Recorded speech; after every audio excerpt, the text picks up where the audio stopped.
Hello everyone, कैसे हैं आप सभी। आशा करते हैं कि आप सभी अच्छे एवं स्वस्थ होंगे और आप अपने 10वीं कक्षा की तैयारी काफ़ी बढ़िया तरीके से कर रहे होंगे। तो फ्रेंड्स, आज की इस वीडियो में हम लोग पढ़ने जा रहे हैं 10वीं कक्षा की सोशल साइंस का ऐसा इम्पोर्टेंट भी ऑब्जेक्टिव क्वेश्चन जो कि आपके मैट्रिक के बोर्ड परीक्षा के लिए काफ़ी इम्पोर्टेंट है। यदि आप भी 19 फरवरी को होने वाले एग्जाम पेपर में शामिल होंगे तो इस वीडियो को शुरू से लेकर अंत तक जरूर देखिएगा।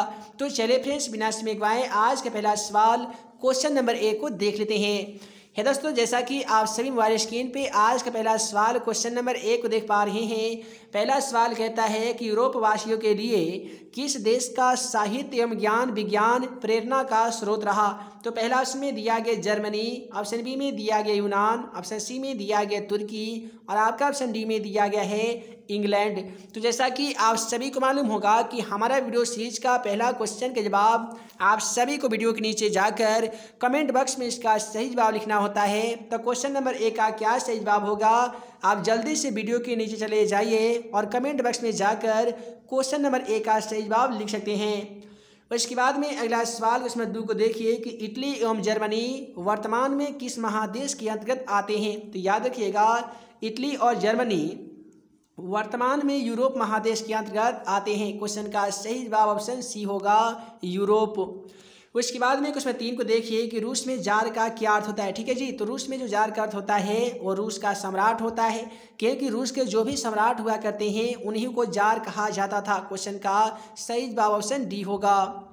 उसके बाद में अगला सवाल क्वेश्चन 4 कहता है कि हिंद चीन क्षेत्र में कौन कौन से देश आते हैं। तो दोस्तों याद रखिएगा, हिंद चीन क्षेत्र में वियतनाम, लाओस और कंबोडिया ये 3 देश आते हैं। तो वियतनाम, लाओस और कंबोडिया ऑप्शन सी में दिया गया है, अतः क्वेश्चन का सही जवाब ऑप्शन सी होगा। उसके बाद में अगला सवाल क्वेश्चन 5 को देखिए कि वल्लभ भाई पटेल को सरदार की उपाधि किस किसान आंदोलन के दौरान दी गई थी। तो याद रखिएगा, बारदोली किसान आंदोलन के दौरान ही सरदार वल्लभ भाई पटेल को सरदार की उपाधि दी गई थी। सरदार वल्लभ भाई पटेल से संबंधित 1-2 सवाल और पूछे जाते हैं कि पूछे जा सकते हैं कि भारत में लौह पुरुष की संज्ञा किसे दी गई है। तो सरदार वल्लभ भाई पटेल हो जाएगा। अगला सवाल 6 को देखिए कि जनसंख्या का घनत्व तो सबसे अधिक कहाँ होता है। ठीक है जी, तो जनसंख्या का जो घनत्व है वो सबसे ज़्यादा महानगर में होता है। जैसे महानगर बिहार का कौन सा है, तो पटना है। उसके बाद में कहता है कि भारत के लिए पहला फैक्ट्री एक्ट किस वर्ष पारित किया गया था। तो दोस्तों याद रखिएगा, भारत के लिए पहला फैक्ट्री एक्ट जो है ये सन 1881 ईस्वी में पारित किया गया था। तो यहाँ पे क्वेश्चन 7 का सही जवाब ऑप्शन सी हो जाएगा। उसके बाद में अगला सवाल यहाँ पे क्वेश्चन नंबर 8 को देख लीजिए। दोस्तों क्वेश्चन 8 कहता है कि गिरमिटिया मजदूर बिहार के किस क्षेत्र से भेजे जाते थे। तो याद रखिएगा, गिरमिटिया जो मजदूर है ना जी, वो अनुबंधित मजदूरों को गिरमिटिया मजदूर कहा जाता था और ये सभी गिरमिटिया मजदूर बिहार के पश्चिमी क्षेत्र से भेजे जाते थे। और मजदूर दिवस कब मनाया जाता है, तो 1 मई को मनाया जाता है, यह भी याद रखिएगा। मजदूर संघ अधिनियम कब पारित किया गया था, तो 1926 ईस्वी में पारित किया गया था, यह भी याद रखिएगा। अगला सवाल इसमें 9 को देखिए कि वर्नाक्यूलर प्रेस एक्ट से बचने के लिए किस पत्र ने रातों रात अपनी भाषा बदल दी थी। तो याद रखिएगा, वर्नाक्यूलर प्रेस एक्ट से बचने के लिए अमृत बाजार पत्रिका ने रातों रात अपनी भाषा जो है वो बदल दी थी। उसके बाद में अगला सवाल कहता है हमारा कि पूर्ण स्वराज की मांग का प्रस्ताव कांग्रेस के किस वार्षिक अधिवेशन में पारित हुआ था। तो यहाँ पे क्वेश्चन 10 का सही जवाब ऑप्शन ए हो जाएगा। सन 1929 ईस्वी की बात है जब लाहौर अधिवेशन में पूर्ण स्वराज की मांग का प्रस्ताव को पारित किया गया था कांग्रेसियों के द्वारा। उसके बाद में अगला सवाल इसमें 11 कहता है कि भारत के किस स्थान पर पहला परमाणु ऊर्जा केंद्र को स्थापित किया गया था। तो याद रखिएगा, भारत के तारापुर एक ऐसा स्थान है जो महाराष्ट्र में पड़ता है, यहीं पे सबसे पहले परमाणु विद्युत ऊर्जा केंद्र को स्थापित किया गया था। उसके बाद में कहता है कि प्राकृतिक गैस किस खनिज के साथ पाया जाता है। ठीक है जी, तो यहाँ पे क्वेश्चन 12 का सही जवाब क्या होगा जी, तो इसका सही जवाब ऑप्शन बी हो जाएगा। प्राकृतिक गैस जो है ये पेट्रोलियम अर्थात पेट्रोल के साथ पाया जाता है। उसके बाद में अगला सवाल यहाँ पे क्वेश्चन नंबर 13 को देख लीजिए। दोस्तों क्वेश्चन 13 कहता है कि ऊर्जा का गैर पारंपरिक स्रोत क्या है। देखिए, ऊर्जा के 2 रूप होते हैं, एक होती है पारंपरिक ऊर्जा, तो दूसरा होती है गैर पारंपरिक ऊर्जा। तो पारंपरिक ऊर्जा उसे कहते हैं जो इंसान नहीं बना सकता है, जैसे कोयला, विद्युत नहीं, यहाँ पे पेट्रोलियम, ये सभी की सभी क्या हो जाएगा जी, तो ये पारंपरिक हो जाएगा। लेकिन गैर पारंपरिक की बात करें तो वैसे ऊर्जा जो किसी अन्य ऊर्जा की सहायता से प्राप्त की जाती है, जैसे सौर ऊर्जा हो गया, ज्वारीय ऊर्जा हो गया, पवन ऊर्जा हो गया, ये सभी के सभी ऊर्जा के गैर पारंपरिक स्रोत होते हैं। उसके बाद में अगला सवाल इसमें 14 कहता है कि भोपाल त्रासदी में किस गैस का रिसाव हुआ था। तो याद रखिएगा भोपाल में बहुत ही बड़ा एक गैस त्रासदी हुआ था जिसमें मिथाइल आइसोसाइनाइड गैस का रिसाव हुआ था। क्वेश्चन का सही जवाब ऑप्शन सी हो जाएगा। और भोपाल त्रासदी किस वर्ष हुआ था आप कमेंट बॉक्स में जाकर जरूर बताइएगा। उसके बाद में अगला सवाल क्वेश्चन नंबर 15 को देख लीजिए दोस्तों। क्वेश्चन 15 कहता है कि फाल्टा विशेष आर्थिक क्षेत्र कहाँ स्थित है। तो यहाँ पे क्वेश्चन 15 का सही जवाब क्या होगा जी, तो इसका सही जवाब ऑप्शन बी हो जाएगा। फाल्टा विशेष आर्थिक क्षेत्र जो है वो पश्चिम बंगाल में स्थित है। उसके बाद में अगला सवाल काफ़ी ही सिंपल है कि संजय गांधी जैविक उद्यान किस नगर में स्थित है। ठीक है जी, तो दोस्तों याद रखिएगा संजय गांधी जैविक उद्यान पटना में स्थित चिड़ियाघर का नाम है जो पटना में स्थित है। क्वेश्चन का सही जवाब ऑप्शन डी हो जाएगा पटना। ठीक है जी। उसके बाद में अगला सवाल 17 को देखिए कि मंदहार हिल किस जिला में स्थित है। तो याद रखिएगा मंदहार हिल जो है ये बांका जिला में स्थित है। अतः क्वेश्चन का बिल्कुल सही जवाब ऑप्शन सी हो जाएगा। यदि आप तमाम छात्रों को वीडियो पसंद आ रहा हो तो वीडियो को एक लाइक जरूर कीजिएगा। साथ ही चैनल पे नए होंगे तो चैनल को सब्सक्राइब कीजिएगा और अपने दोस्तों में ज़्यादा से ज़्यादा इस वीडियो को शेयर कर दीजिएगा। उसके बाद में अगला सवाल उसमें 18 कहता है कि उच्चवाच्य प्रदर्शन के लिए हैस्यूर विधि का विकास किसने किया था। तो यहाँ पे क्वेश्चन 18 का सही जवाब ऑप्शन बी हो जाएगा, यानी लेहमान महोदय ने ही उच्चवाच्य प्रदर्शन करने के लिए हैस्यूर विधि का विकास किया था। उसके बाद में अगला सवाल हमारा कहता है सासाराम नगर का विकास किस युग में किया गया था। तो यहाँ पे क्वेश्चन 19 का सही जवाब ऑप्शन हो जाएगा मध्य युग की बात है जब सासाराम नगर का विकास किया गया था। एक और सवाल पूछे जाते हैं कि सासाराम नगर में किस ऐतिहासिक शासक का मकबरा स्थित है। तो याद रखिएगा शेरशाह सूरी का जो मकबरा है वो सासाराम में स्थित है। उसके बाद में अगला सवाल उसमें 20 को देखिए कि सीमेंट उद्योग का प्रमुख कच्चा माल क्या होता है। तो याद रखिएगा सीमेंट उद्योग का प्रमुख कच्चा जो माल है वो चूना पत्थर है। क्वेश्चन का सही जवाब ऑप्शन ए हो जाएगा चूना पत्थर। उसके बाद में अगला सवाल कहता है कि भारत में राष्ट्रीय स्तर पर पंचायती राज की स्थापना कब की गई थी। तो यहाँ पे क्वेश्चन 21 का सही जवाब ऑप्शन ए हो जाएगा। 1959 ईस्वी की बात है जब भारत में राष्ट्रीय स्तर पर पंचायती राज की व्यवस्था की गई थी। और भारत में जो पहला आम चुनाव किया गया था ये सन 1952 में हुआ था जब भारत के प्रथम प्रधानमंत्री पंडित जवाहरलाल नेहरू, तो वहीं पे भारत के प्रथम राष्ट्रपति डॉक्टर राजेंद्र प्रसाद को बनाया गया था। उसके बाद में अगला सवाल कहता है कि बिहार में पंचायती राज का स्वरूप क्या है। तो याद रखिएगा बिहार में पंचायती राज का जो स्वरूप है ना जी वो ग्राम पंचायत भी है, पंचायत समिति भी है और जिला परिषद भी है। अतः क्वेश्चन का सही जवाब ऑप्शन डी हो जाएगा इनमें से सभी। उसके बाद में अगला सवाल 23 कहता है कि इंडिका पुस्तक के लेखक कौन है। ठीक है जी, उम्मीद है आप सभी को इसका आंसर मालूम होगा। हालांकि ये जो क्वेश्चन है ना ये खास करके 12th में पूछे जाते हैं कि इंडिका पुस्तक के लेखक कौन है। तो इंडिका पुस्तक के लेखक मेगास्थनीज है। क्वेश्चन का सही जवाब ऑप्शन ए होगा।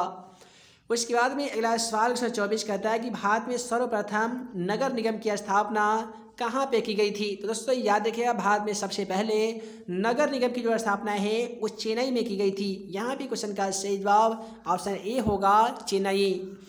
इसके बाद में अगला सवाल यहाँ पे क्वेश्चन 25 को देख लीजिए। हे दोस्तों क्वेश्चन 25 कहता है कि संघ सरकार का उदाहरण है। ठीक है जी, तो संघ सरकार का जो उदाहरण है ना वो अमेरिका है। क्वेश्चन का सही जवाब ऑप्शन ए हो जाएगा अमेरिका। उसके बाद में अगला सवाल 26 कहता है कि चिपको आंदोलन की शुरुआत किस राज्य से हुई थी। बहुत ही ज़्यादा इंपॉर्टेंट सवाल है क्वेश्चन 26। आपके मैट्रिक एग्जाम पेपर में ये क्वेश्चन पूछे जा सकते हैं। तो याद रखिएगा सुंदरलाल बहुगुणा और चड्ढी प्रसाद यादव द्वारा मिलकर यह आंदोलन की शुरुआत सबसे पहले उत्तराखंड में की गई थी। इस आंदोलन का मुख्य उद्देश्य ये था कि वन एवं पर्यावरण की सुरक्षा करना। ठीक है जी। इस आंदोलन से जुड़े लोग तमाम लोग पेड़ से चिपक जाते थे और पेड़ काटने वाले को मारकर भगा दिया करते थे। तो पूछा जाएगा कि चिपको आंदोलन का नेतृत्व किसने किया या चिपको आंदोलन किसने चलाया था, तो याद रखिएगा सुंदरलाल बहुगुणा ने। और चिपको आंदोलन का मुख्य उद्देश्य क्या था, तो वन एवं पर्यावरण की सुरक्षा करना। और चिपको आंदोलन किस प्रांत से शुरू हुआ था, तो उत्तराखंड से शुरू हुआ था। अगला सवाल 27 को देखिए कि नर्मदा बचाओ आंदोलन संबंधित है। तो दोस्तों नर्मदा बचाओ आंदोलन का भी जो संबंध है ये भी पर्यावरण से है। और सवाल यहाँ पे पूछे जा सकते हैं कि नर्मदा बचाओ आंदोलन किसने चलाया था, तो याद रखिएगा मेधा पाटेकर ने नर्मदा बचाओ आंदोलन चलाया था। इस आंदोलन का मुख्य उद्देश्य पर्यावरण की सुरक्षा करना था। उसके बाद में अगला सवाल 28 करता है सूचना का अधिकार कानून कब लागू हुआ था। तो दोस्तों याद रखिएगा सन 2005 ईस्वी की बात है जब सूचना का अधिकार कानून को लागू किया गया था। तो यहाँ पे क्वेश्चन 28 का सही जवाब ऑप्शन बी हो जाएगा सन 2005 ईस्वी में। उसके बाद में कहता है कि बिहार में संपूर्ण क्रांति का नेतृत्व किसने किया था। तो ये दोस्तों याद रखिएगा बिहार में संपूर्ण क्रांति का नेतृत्व किसने किया था दोस्तों, तो ये जयप्रकाश नारायण ने किया था। क्वेश्चन का सही जवाब ऑप्शन डी हो जाएगा जयप्रकाश नारायण।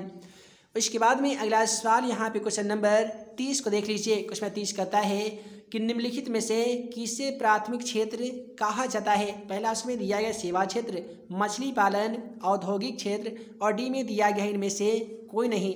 तो याद रखिएगा मत्स्य पालन यानी मछली पालन को प्राथमिक क्षेत्र कह सकते हैं। सेवा क्षेत्र अर्थव्यवस्था के तृतीय क्षेत्र के अंदर आते हैं। द्वितीय क्षेत्र में आते हैं औद्योगिक क्षेत्र। उसके बाद में कुछ 31 कहता है योजना आयोग का अध्यक्ष कौन होता है। ठीक है जी, इसका सही जवाब बताइए कि क्या क्या इसका सही जवाब होगा। तो यहाँ पे कुछ 31 का सही जवाब ऑप्शन बी हो जाएगा। योजना आयोग के जो अध्यक्ष होते हैं वो प्रधानमंत्री होते हैं।